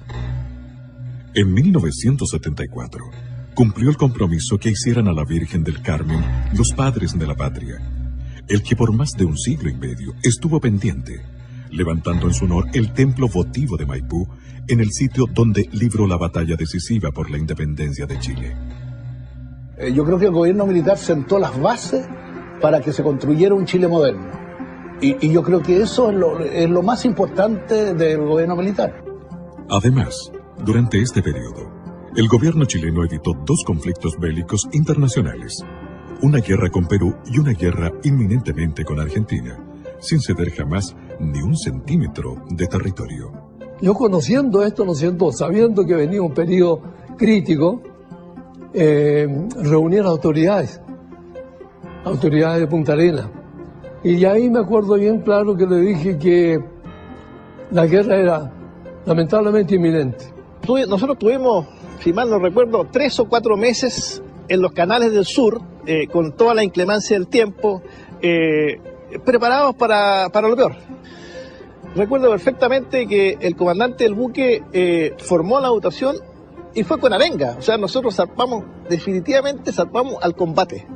Era un buque, para ponerlo en palabras simples, un buque señuelo de misiles. O sea, era el buque que de alguna forma iba a atraer a los misiles de la escuadra enemiga, con la cual nos íbamos a encontrar a las 7 de la mañana.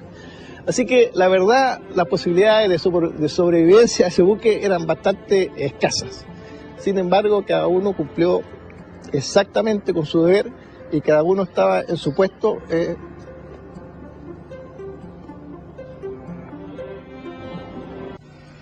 Y muchas veces, señores, tuve que soportar la tensión de ver cómo la República Hermana de Argentina efectuaba ejercicios, acciones de guerra hasta la línea de frontera.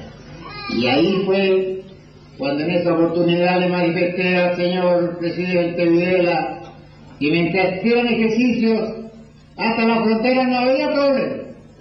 Pero ahí se pasaba la línea de frontera. Ahí se pasaba. Recibí esa orden que estaba escrita directamente de Pinochet y decía más o menos lo mismo. Ante posible acción ofensiva de fuerzas argentinas, defenderá su zona jurisdiccional combatiendo hasta el último hombre. Esta es la misión que yo, como comandante en jefe, recibí. No hay ser humano en el mundo que odie más la guerra que no sea el militar. Porque el militar conoce la guerra desde adentro y en profundidad. Que aquel magallánico que creyera no tener la capacidad, la moral, la fuerza anímica para resistir a la acción de una guerra, les pedía, pero no lo podía ordenar porque no había declaración de guerra, les pedía que dejara la zona. Estuve con la observación en el aeropuerto y en el puerto durante una semana para ver cuántos magallánicos abandonaba Punta Arenas. Ni uno. Ni uno. Obviamente las circunstancias fueron variando, pero la buena voluntad, también con un impulso que vino del Vaticano, evitó que nuestros países hermanos desde siempre entraran en un conflicto bélico. En 1987, Chile recibió la ilustre visita de su santidad, el Papa Juan Pablo II, principal artífice mediador en el Tratado de Paz entre Chile y Argentina. Si hay una imagen que todos los chilenos recordamos de aquella ocasión, es la de su santidad el Papa Juan Pablo II en los balcones de la Moneda acompañado del presidente Pinochet, ovacionados por una multitud congregada en la Plaza de la Constitución. Ese mismo pastor, jefe de la iglesia en el orbe, que tras reunirse con el presidente Pinochet por 3/4 de hora, en vez de los 20 minutos programados por agenda, se reunió con los obispos de la iglesia chilena y en ese encuentro privado les dispuso su total presidencia y participación en la marcha política del país. Años después, su santidad Juan Pablo II envió una carta personal felicitando y dando su bendición al general y su esposa, señora Lucía, por cumplir 50 años de matrimonio. Y no podía ser de otra manera. Pinochet fue un católico observante que durante todo su periodo de gobierno respetó e hizo respetar los valores de la Iglesia, como también el de los otros credos religiosos. Oye, ¿te conviene que hayan caballos? Oye, mami, me dijiste que había motos. No, sí hay. Llegamos, al fin. Ay, ay, ay. Apúrate. ¿Está buena la vista? Mira, la verdad es que está bonito, ¿ah? Sí, igual hemos invertido tiempo acá. Mira este paisaje, Samuel, miren. Miren la maravilla, la panorámica. Mira. Y ese letrero dice Carretera Austral, Augusto Pinochet Ugarte. ¿Qué espectacular, te gusta? Una maravilla. Cientos de kilómetros de carretera que antes de Pinochet eran intransitables. Oye, Tata, Sí. ¿tú crees que después de todo esto la gente dejó de hablar mal de él? No, hijita. El dicho es que el mal nunca descansa. Entrega del país a los políticos. Venganza e inmortalidad.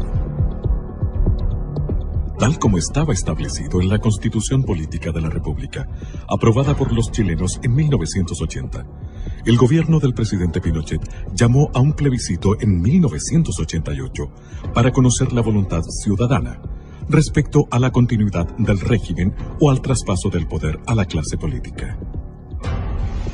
Va a querer un dictador fijarse plazo.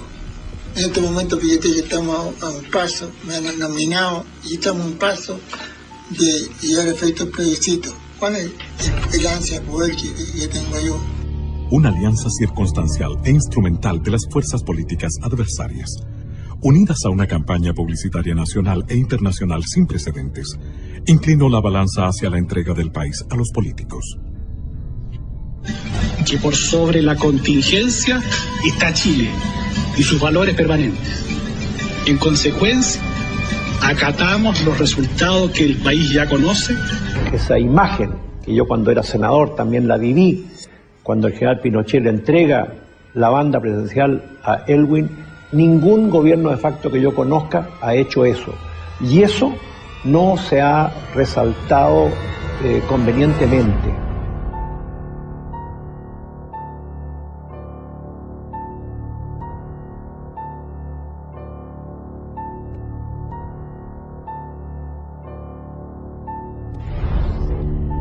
Las instrucciones a los ministros, a los intendentes, fue preparar una entrega modelo.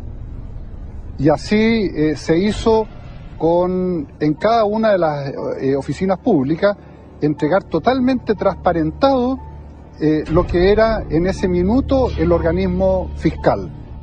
Se entregaba a una nación ordenada, fuerte y sólida, que ostentaba un 5% de cesantía y un 7% de crecimiento económico.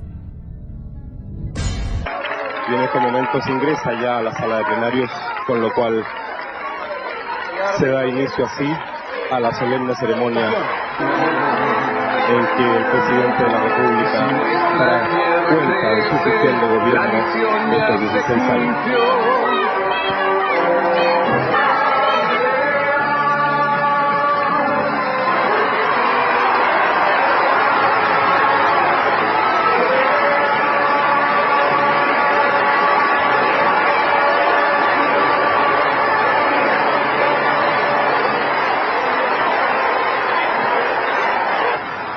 Compatriotas, hoy puedo decirles con plena tranquilidad de conciencia y gran satisfacción que la misión emprendida en septiembre del año 1973 se encuentra totalmente cumplida.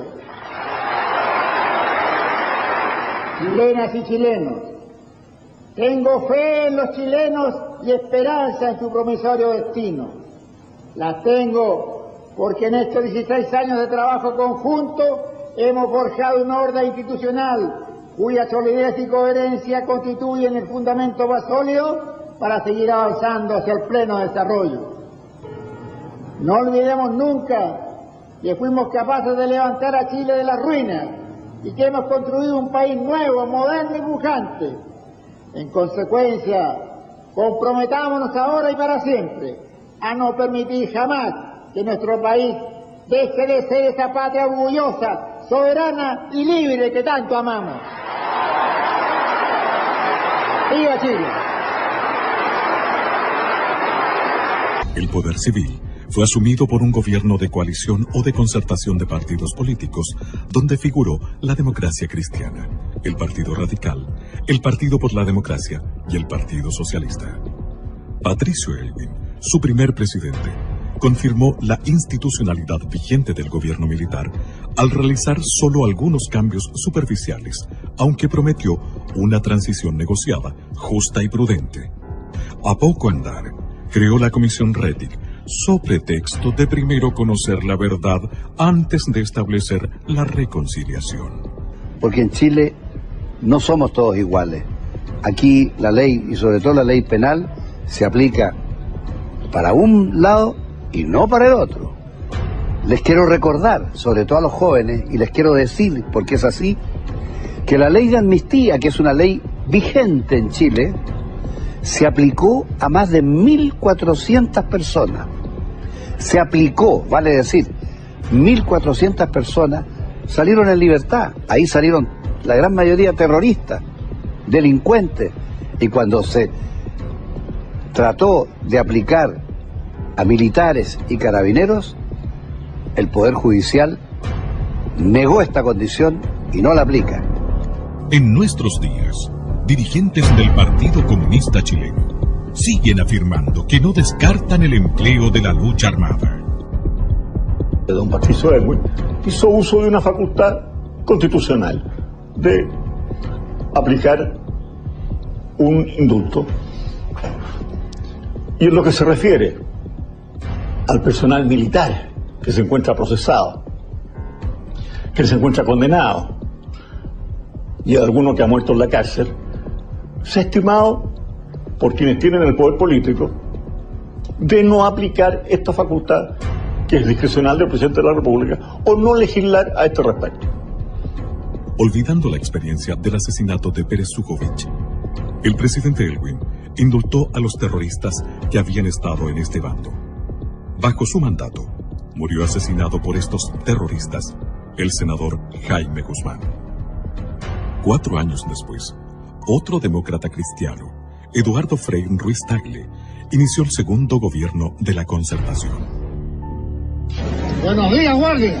¡Buenos días, mi general! Durante su periodo, el general Pinochet asumió como comandante en jefe del ejército, cargo que dejaría más tarde para integrarse al Senado de la República como senador vitalicio. Siendo un senador de la República y encontrándose de viaje por Europa, el general Pinochet fue detenido en Inglaterra e interrogado por sus tribunales. Él acudió allá con el fin de someterse a una operación quirúrgica, que fue muy exitosa. O sea, si no hubiera sido por este episodio desatado por el juez socialista, digo juez socialista porque había sido diputado socialista, Baltasar Garzón, y un íntimo colaborador de Salvador Allende, como fue Joan Garcés, que promovió esta acción, de concierto con Garzón. Entonces, ellos dos urdieron esto y enviaron un oficio al gobierno socialista inglés. Los laboristas gobernaban en Inglaterra en ese momento. Entonces fue una alianza política que en el fondo se tradujo en el secuestro del general Pinochet. El juicio mismo en Londres fue una cosa grotesca, ¿se fija? Porque tanto ustedes se acuerdan que se recusó un juez y se ganó esa recusación. Yo creo que eso fue una vergüenza mundial, un escándalo, realmente un escándalo. Y además en violación de toda la legislación conocida, porque el general Pinochet tenía inmunidad oficial. O sea, él como ex jefe del Estado y además con un pasaporte oficial del gobierno chileno no podía ser detenido.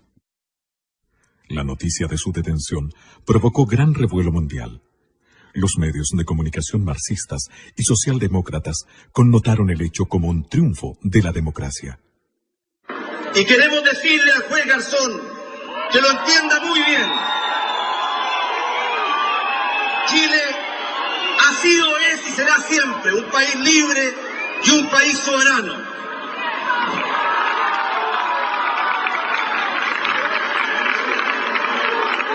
Por un problema de principios, no podemos permitir que hoy día un juez español, mañana un juez de Mozambique o de cualquier otra parte del mundo, se arroje una jurisdicción que no le corresponde y pretenda intrometerse en nuestros asuntos y juzgar a personas por hechos ocurridos en nuestro país y que tienen el alto cargo de haber sido expresidente de la República. Dentro de los sentimientos de apoyo que provocó en nuestro país el secuestro del general Pinochet en Londres, fue el que unió por esos días a las barras bravas del fútbol profesional. La Garra Blanca de Colo-Colo y los de abajo de la Universidad de Chile, los que jugaron un partido amistoso de baby fútbol pidiendo la libertad y en el acto de conmemoración del 11 de septiembre que se realizó ese año se dieron un fraternal abrazo. Durante su calvario, el matrimonio Pinochet recibió la visita de la primera ministra británica, Margaret Thatcher. Las imágenes de este cálido encuentro se mostraron al mundo entero y mucha gente, en distintas latitudes, comenzó a preguntarse acerca de lo que pasaba verdaderamente en Chile. Después de visitar al general, al día siguiente, como digo, me recibió la señora Margaret Thatcher en su casa. Entonces ella me dijo: así que usted no tiene entrevista con ninguna autoridad de gobierno, ¿no? Le dije: señora, yo no vengo con esa misión ni con esa intención. No, me dijo, yo creo que usted debe tratar de reunirse con alguien porque es bueno que a lo mejor el gobierno inglés conozca un poquito la visión real de lo que está pasando en Chile. Gestionó una entrevista con una persona que trabajaba en el gabinete del primer ministro. Llegué a la oficina de este caballero y fue muy atento, me recibió y estuvimos conversando un momento. Así que me permití en ese momento decirle, mire, yo le agradezco que me haya recibido, solamente venía yo a visitar al general, que está acá, pero ya que tuve esta oportunidad, le voy a expresar, y creo que es bueno que usted lo sepa, el sentimiento de mi institución, que es la que yo represento. Y quiero ser bien claro en eso.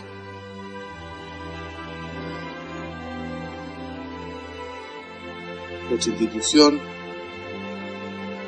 nunca más va a confiar en Inglaterra. Lo de Londres fue terrible, pero fue algo inesperado, absolutamente, en el primer momento. Ahí lo vi triste, lo vi terriblemente. Mira, cada despedida era, para él sentía que se iba a morir en cada despedida cuando se... Creo que sintió una gran desilusión, pero, y también temor que a lo mejor no muriera en su tierra. Estaba lejos de su patria, porque él no, para él morir lejos de su país, no mirando la cordillera, era una cosa horrorosa. También impactó la masiva presencia de connacionales que viajaron a darle su apoyo al general Pinochet, enfrentándose en las calles de Londres a una orquestada movilización internacional. Y teníamos que demostrar que él también tenía un gran apoyo, que él era muy querido en Chile. Y la verdad es que el grupo humano de gente que fue, estábamos todos muy compenetrados y muy con ganas de poder decirle a él y al mundo que efectivamente él no estaba solo. Y alguna vez lo vi comiendo una empanada chilena hecha por mí y llorando como hombre, llorando de emoción. Y justamente fue para el 18 de septiembre, donde cantamos el himno nacional y todos llorábamos de emoción y de pena de lo que estaba pasando con él, que lo pasó muy mal. Y la verdad que fueron momentos súper fuertes, ¿eh?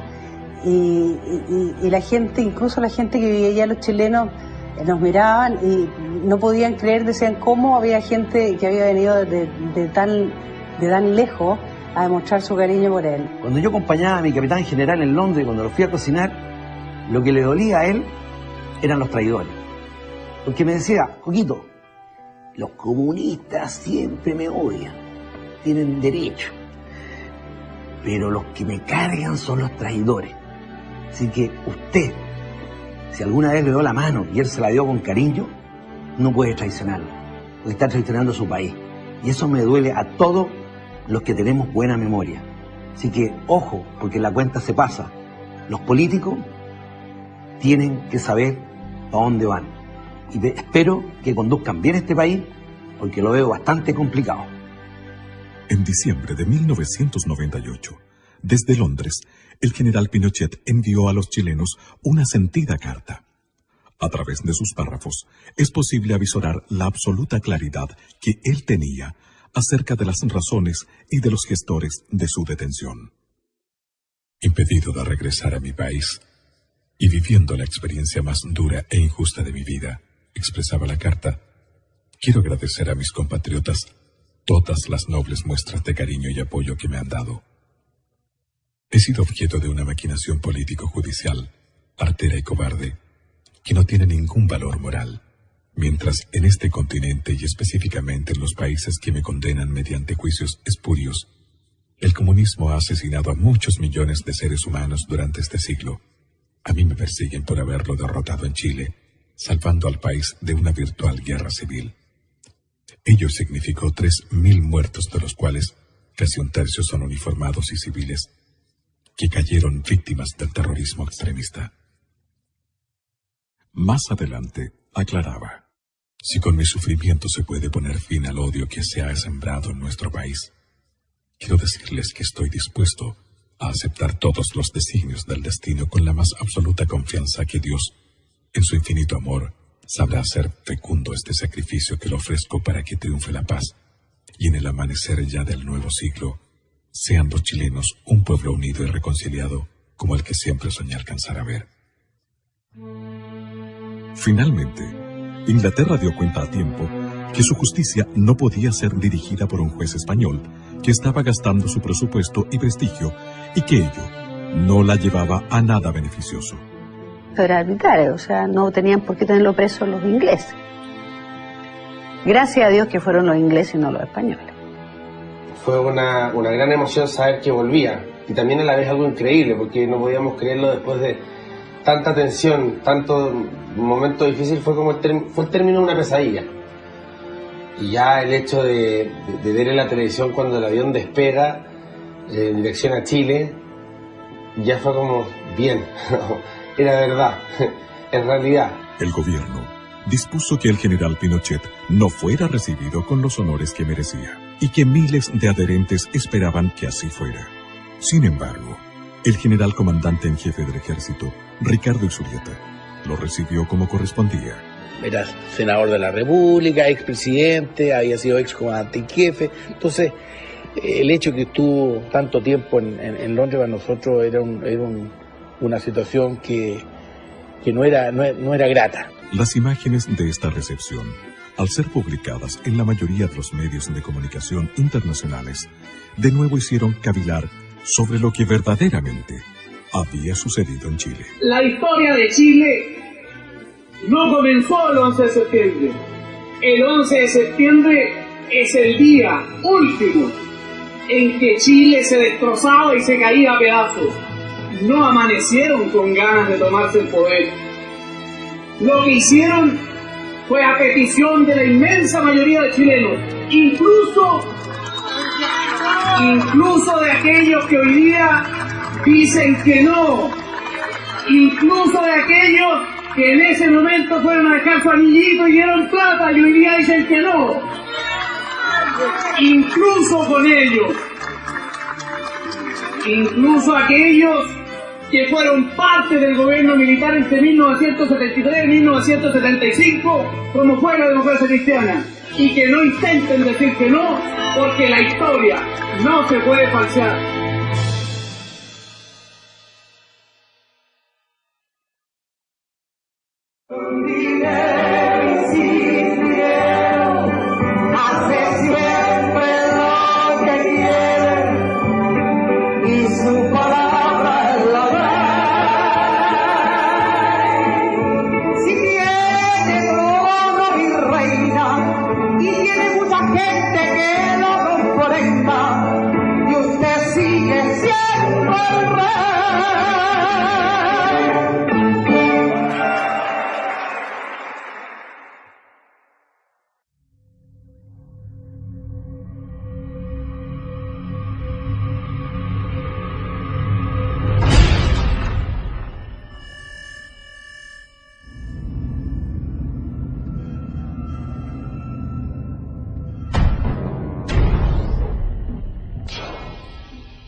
Fue un hombre que tuvo críticas en el camino. Yo no fui ajena a ella, lo reconozco con hidalguía.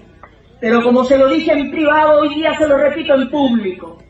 ¿Cuántas de mis críticas hoy día tengo que decirle, presidente, tenía usted la razón? Durante el gobierno de Eduardo Frei hijo, se modificaron los textos de educación y se estableció en ellos que la violencia en el país había sido iniciada solamente por los agentes del Estado, en tiempos del general Pinochet. El cambio en los textos de educación fue una clara demostración de querer borrar de la historia el periodo de guerra irregular que se mantuvo vigente por casi 30 años en Chile, con algunos momentos más álgidos y duros que otros. El presidente Eduardo Frei Ruiz-Tagle, lamentablemente, con la anuencia del mando militar, tratando quizás de dar señales de consenso reconciliador, estableció una mesa de diálogo, con lo que se judicializaron todas las causas militares. El perjuicio mayor fue para los militares que habían actuado directamente en la lucha contra la actividad terrorista. Esas personas comenzaron a ser procesadas y muchos de ellos están todavía detenidos, presos, condenados, con una justicia muy extraña. Hoy día, los militares que dieron garantía y seguridad al país permanecen encarcelados sin que se vislumbre todavía una salida. Evidentemente uno ve una acción insidiosa, porque acá uno escucha permanentemente la mitad de la campana, la mitad de la historia. Yo le dije al principio de esta entrevista que la verdad contada a medias termina siendo una vil mentira. Entonces, ¿por qué no juzgamos a la otra parte también? Yo no estoy diciendo, ningún camarada dice, no tenemos que ser sometidos a juicio, pero a juicios justos. Mire, yo no quiero entrar a juzgar a los jueces porque ellos es un poder del Estado que es independiente, pero me parece que con el tiempo va a haber una recapitulación aquí en la forma en que ha actuado la justicia, que creo que no ha sido la mejor. Mi opinión personal es que simplemente aquí se ha aplicado un doble criterio en lo que dice relación con la aplicación de tratados internacionales, pero ahí está la Corte Suprema, que hasta hace 10 años lo aplicó de una manera y ahora lo aplica de otra manera, con las mismas normas legales que estaban vigentes ahora y antes. Tras el gobierno de don Eduardo Frei Ruiz-Tagle, vino el gobierno de don Ricardo Lagos Escobar, quien intentó reivindicar al nuevo socialismo, al socialismo renovado, que apoyó nacional e internacionalmente su gestión. Su sucesora, la presidenta de la República, doña Michelle Bachelet Jeria, hizo recrudecer el trato a los presos políticos militares. Caracterizó su gobierno con una serie de cambios sociales. Su eslogan fue ni perdón ni olvido, mientras en los escenarios internacionales declaraba no guardo resentimiento alguno. Pero Tata, tanta persecución parece película de terror esta cuestión, po. Mira, es que todo está clarito. En la prensa, en los textos de estudio, en el Museo de la Memoria y en la los... sentencia, acuérdate, po. Bueno, pero es que en los juicios contra militares que no tienen nada de justicia. Sí, po. Pucha, Tata, encuentro escalofriante tanto rencor. ¿Sabéis, Tata? Yo creo que la carretera austral es lo que más representa al general. Abriendo caminos, dejando huellas donde antes nadie lo había intentado. Estamos de acuerdo, mi niña. En todas las épocas han habido grandes hombres que han abierto caminos y han dejado huellas imborrables. El 24 de diciembre del año 2006, semanas después del fallecimiento del general, la Fundación Augusto Pinochet dio a conocer una carta del exmandatario en la que, en uno de sus párrafos, se dirige especialmente a las nuevas generaciones, aclarando: Chile empezó a arder y se encajonaba sin escape. Objetivamente, en mi concepto, a 3 posibilidades. Esto que lo entiendan las nuevas generaciones nacidas con posterioridad a la crisis. A una guerra civil sin cuartel, de ventana a ventana, con miles y miles de personas muertas, a la imposición de una dictadura llamada del proletariado ideológicamente marxista-leninista, con la pérdida total de libertad política y del Estado de Derecho, y a una reacción conjunta de civiles y militares para eliminar tajantemente las anteriores. Nadie discute que la inmensa mayoría de la población se inclinaba por esta última alternativa. En otro párrafo de esta carta, el general aborda de manera frontal el tema de las muertes y los desaparecidos. En muchas muertes habidas y en los desaparecidos de cuerpos, es muy posible que no se logre jamás un conocimiento acabado del cómo o por qué ocurrieron.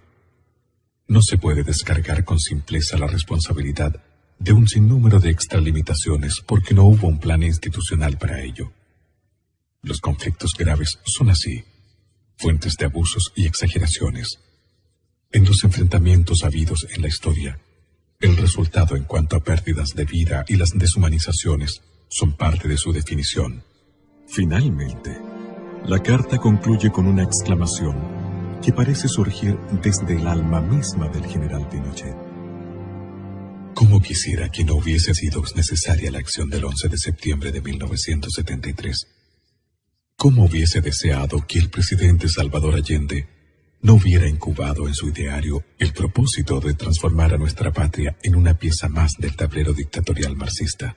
Esta misiva, conocida en forma póstuma, no hace sino engrandecer la imagen de Augusto Pinochet, a juicio de algunos analistas internacionales, como lo menciona en su obra el escritor italiano Mario Spataro. El mundo, poco a poco, está comprendiendo y valorando la verdad de los hechos que acontecieron en Chile, y la imagen del general Pinochet está comenzando a tomar su real dimensión de estadista y patriota. También lo cree así Paul Johnson, destacado escritor e historiador inglés, que señala textualmente en su obra: la gente debe estar de acuerdo en diferir sobre los héroes. Yo admiro enormemente a Chile y su gente, y me preocupé cuando mi amigo Salvador Allende se hizo presidente y abrió el país a las hordas de radicales armados de todas partes del mundo. Así que aplaudí la toma del poder por parte del general Pinochet. Pero al evitar la transformación de Chile en un satélite comunista, el general se granjeó el furioso odio de la Unión Soviética. Pinochet sigue siendo un héroe para mí porque conozco los hechos. Pinochet es el hombre del destino, por su voluntad inquebrantable y por su obra gigantesca. Forjador en lo fundacional del régimen, conductor de la transición y realizador de la futura consolidación y de la entrada de Chile en una nueva era. Estas no son palabras, son sentimientos profundos. Pinochet, para la mujer chilena, es signo de seguridad. Pinochet, para la juventud chilena, es símbolo de realización cierta de sus esperanzas. Pinochet, para el país entero, es el hombre símbolo de la vocación de grandeza de Chile. Pinochet es el más grande estadista de este siglo.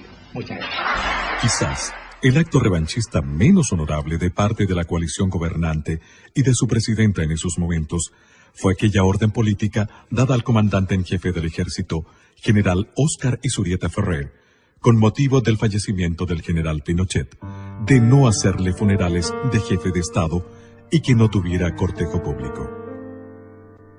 Sin embargo, aquel encontró la solución al hacerlo en la escuela militar. Si lo único que le falta a este país, lamentablemente, es poderse dar la mano entre todos. Por eso cuando mi papá se murió, yo me acerqué donde la señora Blandot y le di la paz. No por un gesto de aparentar políticamente nada a favor ni en contra de nadie. Simplemente porque en una misa fúnebre donde mi padre había muerto, hice lo que me enseñó él, que las rencillas y las cosas se dejan de un lado. El mundo entero observó conmovido el adiós al general, preguntándose nuevamente qué había acontecido realmente en Chile. Yo, señores, estoy en la final de la vida. Ya la vida veo que se va terminando y el camino solo se va acabando. Pero siempre guardo para ustedes el cariño, el afecto, y sobre todo el amor hacia cada uno de ustedes. Les agradezco todo lo que me han invitado. No tendría palabras para decirles cuánto es mi alegría y cuánto es lo que yo recibo de ustedes. Hoy, cerca del final de mis días, quiero manifestar que no guardo rencor a nadie, que amo a mi patria por encima de todo y que asumo la responsabilidad política de todo lo que he obrado en la convicción que ello no tuvo otro norte que engrandecer a Chile y evitar su desintegración. Quiero especialmente dar un mensaje de apoyo a mis camaradas de armas, muchos de ellos privados de libertad, que sufren la persecución y la venganza de quienes desencadenaron la confrontación y la violencia, que obligó a las Fuerzas Armadas y de orden a intervenir para superar un conflicto que parecía insalvable.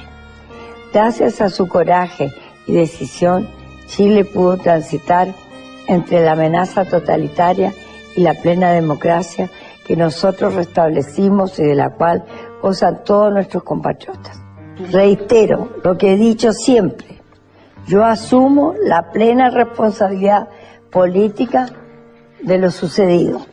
Tengo la certeza más absoluta de que el día de mañana, cuando cesen las pasiones y los resentimientos, la historia juzgará con objetividad nuestras tareas y reconocerá que la obra realizada colocó a Chile a la cabeza de las naciones de este continente. Ruego a la divina providencia que seamos capaces de superar las heridas que inevitablemente dejan conmociones sociales y políticas como las que debimos enfrentar en 1973, y que se restablezca en Chile la unidad, concordia y paz social. Solo así volveremos a ser grandes y sepultaremos el odio y el revanchismo. Muchas gracias a todos ustedes por la lealtad y la gratitud que guardan para con este viejo soldado, a quien la patria lo colocó en una encrucijada histórica que logramos resolver con el apoyo y respaldo de sus camaradas de armas y del heroico pueblo chileno. ¡Viva Chile!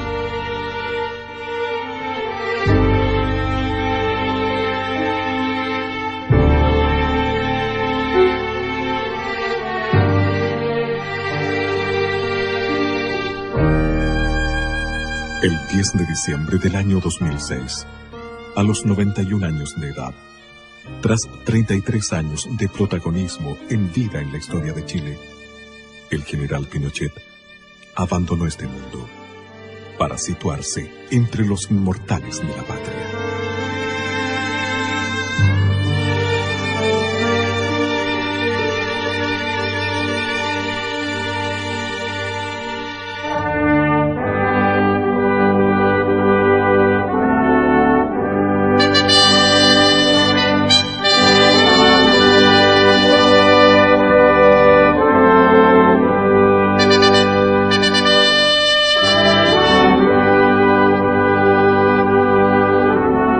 Cientos de presidentes serán olvidados. Un general Pinochet vivirá para siempre.